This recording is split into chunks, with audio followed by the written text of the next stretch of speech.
Hello students, मैं आपका biology faculty अभिनव सिंह एक और वीडियो लेकर आ गया हूं। आज की इस वीडियो में हम लोग ह्यूमन डाइजेस्टिव सिस्टम के अंतर्गत स्टोमक के इंट्रोडक्टरी पार्ट को डिस्कस करेंगे। फिर इसके नेक्स्ट वीडियो में हम लोग स्टोमक के अंतर्गत गैस्ट्रिक ग्लैंड्स यानी जठर ग्रंथियों के बारे में पूर्ण रूप में अध्ययन करेंगे। तो चलिए वीडियो स्टार्ट करते हैं। इस वीडियो में हम लोग आमाशय के मुख्य भाग यानी इंट्रोडक्टरी फेज को ही मात्र डिस्कस करेंगे। ये जो आप इमेज देख रहे हो ये स्टोमक है, इसे हिंदी में आमाशय कहते हैं। बच्चों, अगर हमसे पूछा जाए where is the location of stomach, where stomach is located, तो हम कहेंगे stomach is located in the upper left side of the abdominal cavity. अब यहां एब्डोमिनल कैविटी किसको कहेंगे? तो देखो, याद है ना, हमने जाना था एसोफेगस के बारे में। पिछले वीडियो में हमने एसोफेगस यानी फूड पाइप के बारे में चर्चा किया था। हमने ग्रास नाल के बारे में पढ़ा था। अगर आपने वो वीडियो नहीं देखा है तो ह्यूमन डाइजेस्टिव सिस्टम से रिलेटेड सारे वीडियोस का लिंक आपको डिस्क्रिप्शन में मिल जाएगा, आप वहां से चेकआउट कर सकते हैं। वहां हमने एसोफेगस में यह जाना था कि एसोफेगस का जो लोअर पार्ट था जो कि डायफ्राम में पेनिट्रेट करके और हल्का लेफ्ट साइड की ओर नीचे की ओर आ रहा था, और फिर उस एसोफेगस का लोअर पार्ट फिर जाकर किससे जुड़ रहा था? इसी स्टोमक से जुड़ रहा था। ठीक है, और वहां पर एक स्फिंक्टर मसल भी लगा हुआ था, जिस स्फिंक्टर मसल को हम क्या कहते थे? कार्डियक मसल या लोअर एसोफेजियल मसल कहते थे, लोअर एसोफेजियल स्फिंक्टर कहते थे। ठीक है, जिस लोअर एसोफेजियल स्फिंक्टर का काम बस इतना था कि एक बार जो फूड स्टोमक रीजन में प्रवेश कर गया वो दोबारा फिर वापस रिटर्न बैक ना हो, उसका कहीं बैकफ्लो फिर वापस एसोफेगस की ओर न हो पाए, यानी गैस्ट्रिक जूस का रिफ्लक्स प्रिवेंट करने का ही काम वह लोअर एसोफेजियल स्फिंक्टर या कार्डियक स्फिंक्टर करता था। ठीक है, तो यहाँ पर स्टोमक के लोकेशन को अगर हम सही से समझे तो stomach is located just between oesophagus and smallest part of small intestine which is known as duodenum। यानी यह जो स्टोमक रीजन है यह चूंकि एक जे shaped muscular bag like structure होता है, और यह जो कि एक डाइजेस्टिव ऑर्गन है जो कि जिसके अंदर में कैसे प्रोटीन का पाचन होगा, कैसे प्रोटीन मॉलिक्यूल्स का डाइजेशन होगा, ये सब चीज हम लोग थोड़ी देर में डिस्कस कर लेंगे।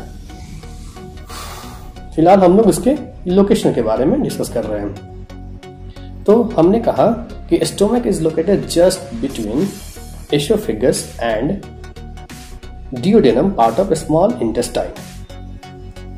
We may also say that stomach is located at the left side of the upper abdominal cavity between the food pipe and duodenum। यानी बच्चों, यहाँ पर स्टोमक के लोकेशन के बारे में यहाँ पर जो आप देख रहे हो इस इमेज में आपको साफ साफ नजर आ रहा है कि स्टोमक जो है, सिंपल समझो, स्टोमक हमारे चेस्ट कैविटी में नहीं पाया जाता है। स्टोमक जो है हमारे एब्डोमिनल कैविटी में पाया जाता है, यानी डायफ्राम के जस्ट नीचे पाया जाएगा, लेफ्ट साइड की ओर पाया जाएगा। ठीक है, क्योंकि स्टोमक बहुत ही नजदीक होता है हार्ट के, इसलिए स्टोमक का जो सबसे ऊपरी हिस्सा होता है उसे हम लोग कार्डिया कहते हैं। अब हम थोड़ा स्टोमक के पार्ट्स के बारे में डिस्कस कर लें। तो आइए, यहाँ पर हम लोग देख रहे हैं कि there are mainly 4 parts of stomach: cardia, fundus, body and pylori और पाइलोरस। कई बुक्स में आपको स्टोमक के 3 ही पार्ट्स के बारे में डिस्कशन मिलेगा, जिसमें बॉडी का नाम मेंशन नहीं मिलेगा, यानी स्टोमक के 3 पार्ट्स बताए हुए रहेंगे। कौन कौन से? Cardia, fundus and pylori. लेकिन सबसे इंपॉर्टेंट बात यह है कि स्टोमक के इन चारों पार्ट्स को हमें समझना जरूरी है। अब देखो इस इमेज में, देखो यहाँ पर स्टोमक के चारों पार्ट्स को दर्शाया गया है। यहाँ पर आप अच्छे से देख सकते हैं कि स्टोमक यानी आमाशय का सबसे ऊपरी हिस्सा जो कि एसोफेगस से जुड़ा होता है, और ये एसोफेगस से किस स्फिंक्टर मसल से जुड़ा होता है? अभी हम लोगों ने चर्चा कर लिया कि एसोफेगस साइड से स्टोमक का यह ऊपरी हिस्सा जो कार्डियक स्फिंक्टर मसल से जुड़ा होता है इसे हम लोग कार्डिया कहते हैं। अच्छा, यहाँ कार्डिया टर्म का क्यों यूज किया जा रहा है? इसीलिए क्योंकि यहाँ पर बहुत ज़्यादा दूर नहीं होता हार्ट, यानी हार्ट के नज़दीक में पाया। देखो, हार्ट के लिए कार्डियक टर्म का इस्तेमाल होता है, इसीलिए चूंकि स्टोमक का यह भाग हार्ट के नज़दीक ही होता है, क्योंकि आप जानते हो कि डायफ्राम के नज़दीक है यह स्टोमक का हिस्सा। स्टोमक का यह ऊपरी हिस्सा डायफ्राम के बिल्कुल नज़दीक होता है। और डायफ्राम के ऊपर में क्या रखा हुआ है? डायफ्राम के ऊपर में दोनों लंग्स रखे होते हैं, और दोनों लंग्स के बीच में कौन सा ऑर्गन पाया जाता है? हमारा हार्ट। इसीलिए चूंकि डायफ्राम के जस्ट ऊपर बीच में हार्ट है और डायफ्राम के जस्ट नीचे लेफ्ट साइड की ओर स्टोमक है, इसलिए स्टोमक का जो ऊपरी हिस्सा है वो हार्ट के ज्यादा दूर नहीं होता, हार्ट से नजदीकी होता है। इसलिए स्टोमक के इस ऊपरी हिस्से को हम लोग कार्डिया कहते हैं।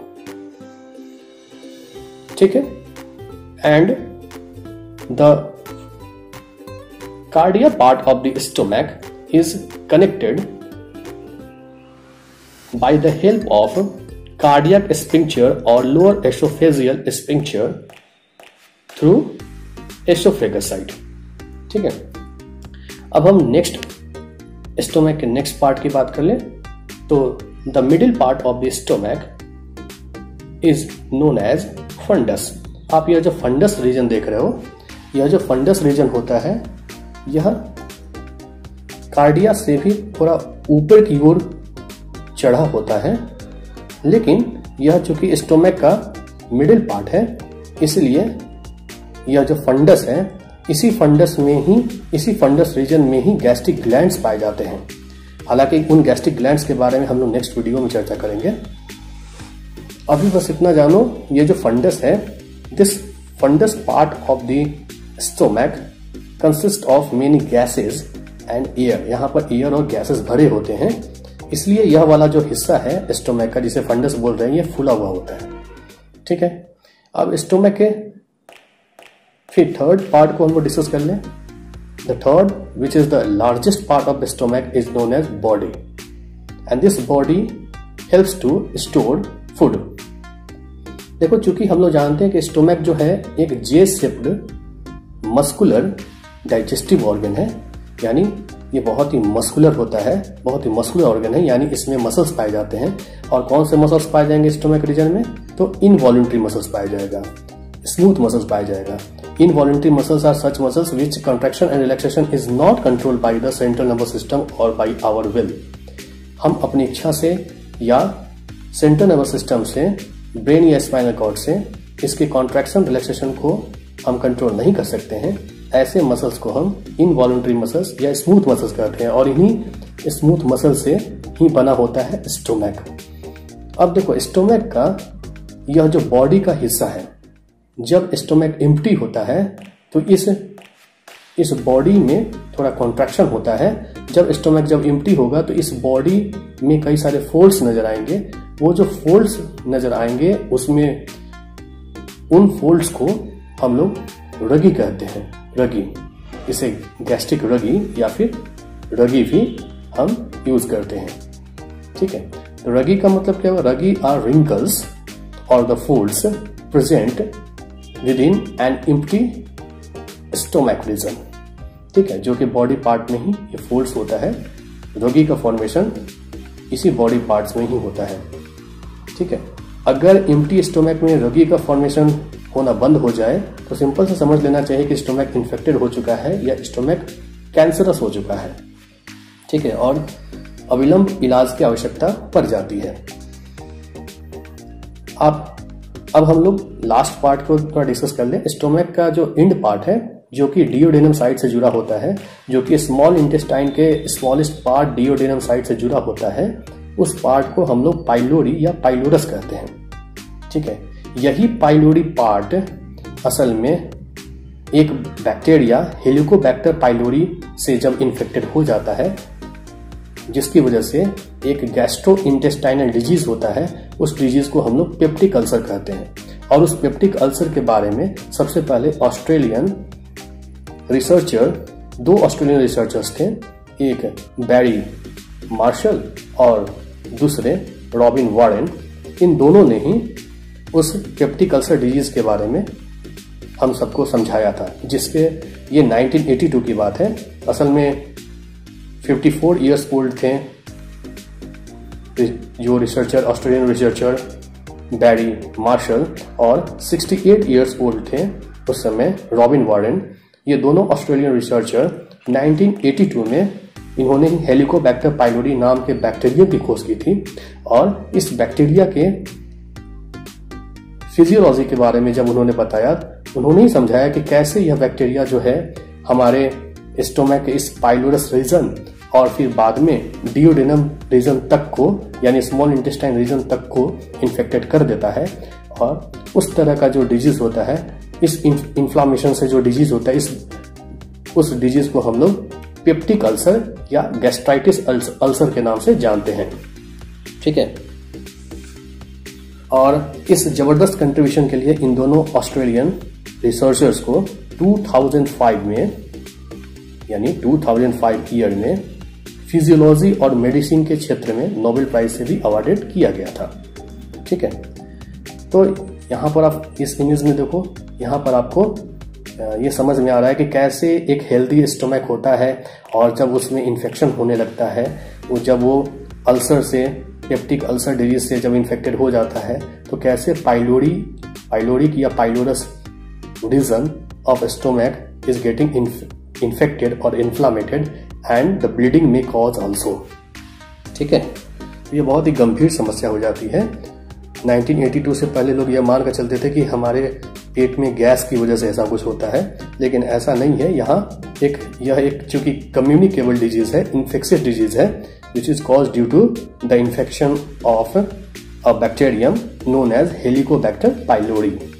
ठीक है, अब इस पाइलोरी रीजन की ही अगर बात कुछ और हम कर लें तो देखो, this is the end part of the stomach which is connected through the smallest part of the small intestine known as duodenum by the help of a sphincter muscle which is known as pyloric sphincter. This pyloric sphincter pushes the food from stomach to the duodenum and it also prevents from the backflow of the food into the stomach. यानी यह जो pyloric स्फिंक्चर होता है, यह pyloric स्फिंक्चर इस stomach के pylorus reason और डियोडेनम part को कनेक्ट करके रखता है। यहाँ पर एक बैरियर की तरह काम करता है। जो फूड स्टोमक से निकलकर एक बार जब स्मॉल इंटेस्टाइन के डियोडेनम पार्ट में चला गया, फिर वो दोबारा उसका बैकफ्लो नहीं होना चाहिए, फिर वो दोबारा वापस स्टोमक में नहीं आना चाहिए।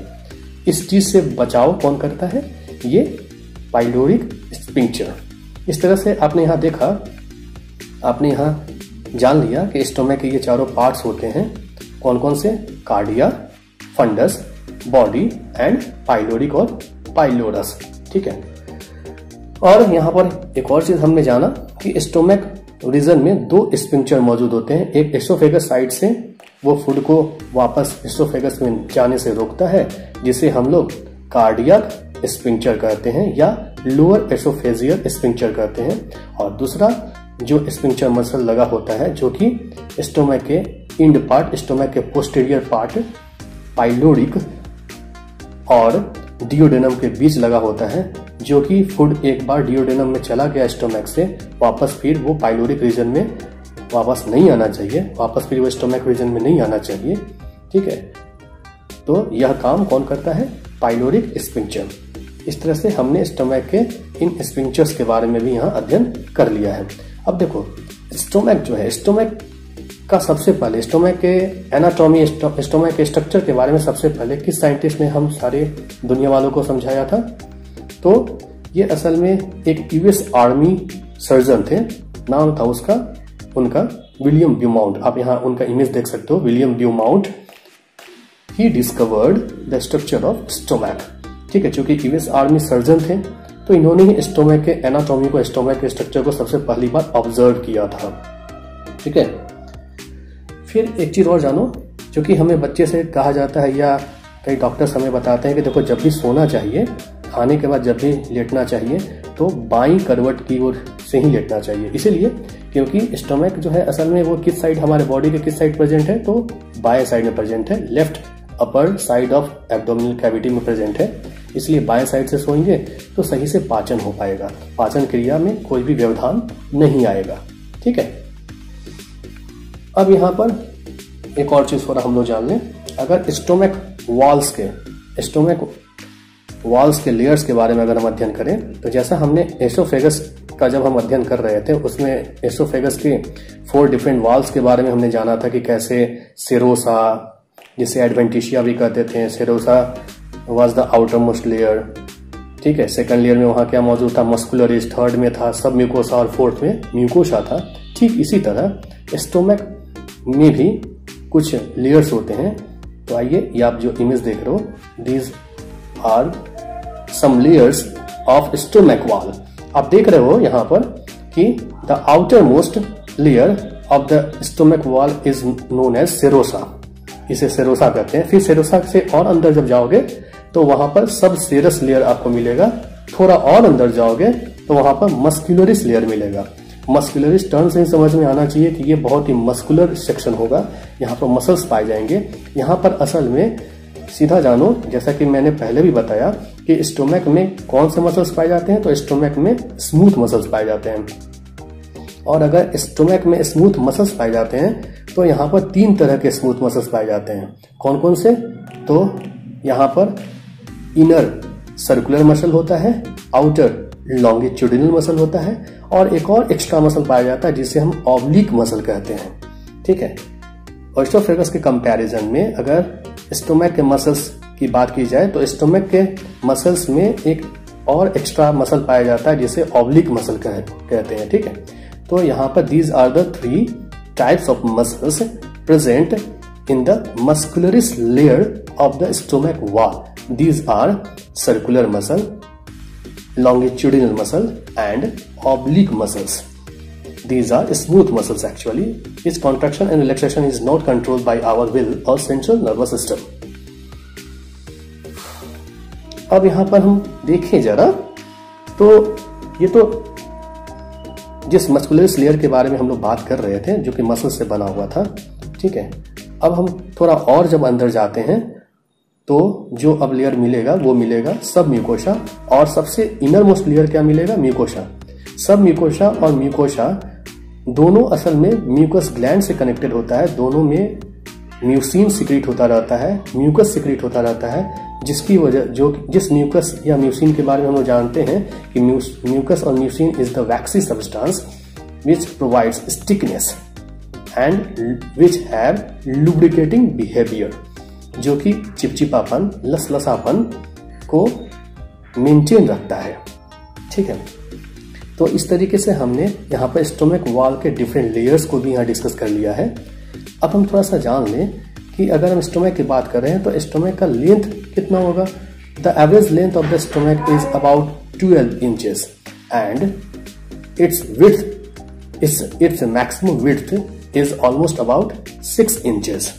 ठीक है, द एवरेज अगर हम बात करें इस स्टोमक के बारे में तो स्टोमक जो होता है ये हमारे बॉडी का बहुत ही इंपॉर्टेंट ऑर्गन है, क्योंकि ये प्रोटीन के डाइजेशन में बहुत ही इंपॉर्टेंट रोल प्ले करता है। अगर हम स्टोमक के अंदर टिश्यूज की बात करें कि स्टोमक के अंदर कौन कौन से टिश्यूज पाए जाते हैं, तो आप यहाँ देख सकते हैं स्टोमक के अंदर लगभग हर तरह के एनिमल टिश्यूज आपको मिलेंगे। यहाँ पर न्यूरॉन्स का भी कनेक्शन मिलेगा, नर्वस टिश्यू भी प्रेजेंट है, यहाँ पर कनेक्टिव टिश्यू भी आपको प्रेजेंट है। कौन कौन सा कनेक्टिव टिश्यू, तो लूज कनेक्टिव टिश्यू है यहाँ पर मौजूद है, और फ्लूइड कनेक्टिव टिश्यू यानी ब्लड का भी यहाँ पर एक्सटेंस सप्लाई आपको मिलेगा। यहाँ पर एपिथेलियल टिश्यू भी आपको मौजूद मिलेगा, क्योंकि कॉलमनर और क्यूबॉइडल एपिथेलियम यहाँ पर मौजूद होते हैं। उसी तरह से आपको मस्कुलर टिश्यू भी आपको मिलेगा, जैसा कि मैंने पहले ही बता दिया कि स्मूथ मसल्स या इनवॉल्यूंटरी मसल्स या अनस्ट्रेटेड मसल्स यहाँ पर पाए जाते हैं। ठीक है, तो इस तरह से यहाँ पर इन सारे टिश्यूज जो होते हैं जो कि स्टोमक रीजन में प्रेजेंट होते हैं। अब हम थोड़ा सा यहाँ पर अगर जानने की कोशिश करें कि स्टोमक रीजन में जब इतने सारे लेयर्स के बारे में हमने स्टडी कर लिया कि स्टोमक में डिफरेंट लेयर्स कौन कौन से होते हैं, स्टोमक के पार्ट्स कौन कौन से होते हैं, स्टोमक का एक जनरल इंट्रोडक्शन हमने जान लिया, स्टोमक का लोकेशन समझ लिया है।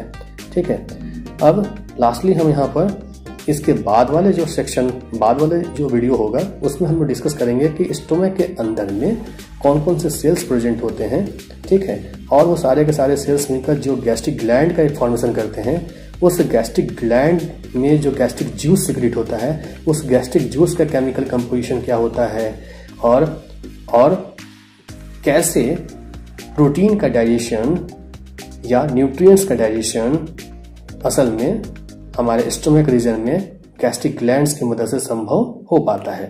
So in the next video we will discuss about gastric glands related to the stomach region, ठीक है।